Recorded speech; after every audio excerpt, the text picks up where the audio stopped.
Et on se retrouve donc pour cette revue de presse de l'économie.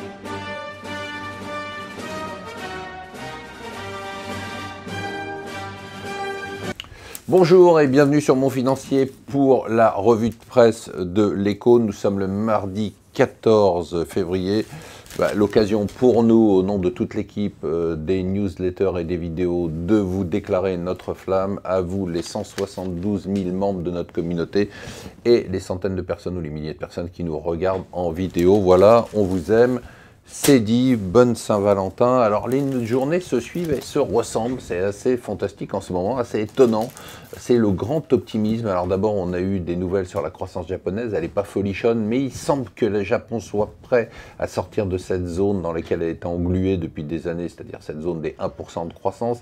Hier c'est l'Union européenne qui a annoncé qu'elle remontait ses prévisions pour la zone à 1,8% pour 2017, youpi, c'est mieux que 1,6%, c'est quand même pas mal.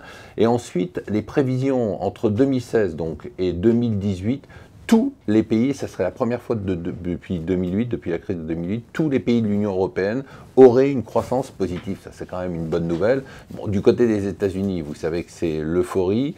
Donc, on a même du côté de la Chine, ce matin, on avait des chiffres d'inflation qui semblent donner l'impression que l'économie redémarre. Donc, l'impression générale, c'est que malgré tous les risques, on a une reprise de l'économie. Conséquence immédiate, bien évidemment, les marchés.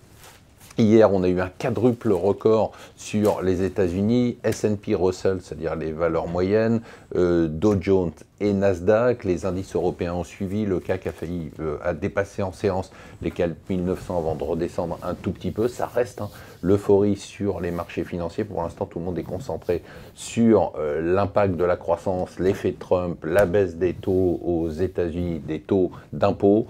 Bien évidemment, nous, on est plutôt concentré sur la hausse des taux d'intérêt, parce qu'aujourd'hui, on a des taux d'intérêt qui correspondent plutôt à une période de déflation et de croissance molle qu'à une période de reflation et de croissance forte. Voilà, Moscovici n'a pas peur du ridicule, il est commissaire aux affaires économiques en Europe.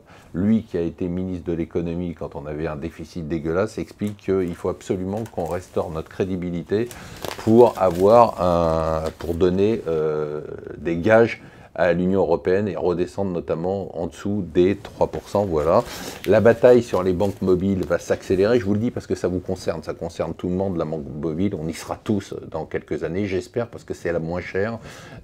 Donc après Orange, maintenant c'est la banque postale qui va avoir sa banque mobile, et puis demain ça sera peut-être Free, ça sera peut-être SFR. Bon, pour une fois, je suis d'accord avec lui, Pierre Gattaz, la mère de toutes les réformes, c'est la diminution des dépenses publiques, et j'ai envie de lui dire que le père de toutes les réformes, c'est la libéralisation du marché du travail pour permettre de baisser le chômage. Et enfin, une petite larme que je verse parce que ça me touche un peu, c'est l'arrêt du Grand Journal. Pourquoi ça me touche? Parce que j'ai de très bons souvenirs d'émissions que j'ai faites, notamment pour la sortie de mes livres. Et voilà, ça s'arrête, une page qui se tourne, c'est toujours un peu triste. Voilà, bonne Saint-Valentin, je vous souhaite une excellente journée et à bientôt.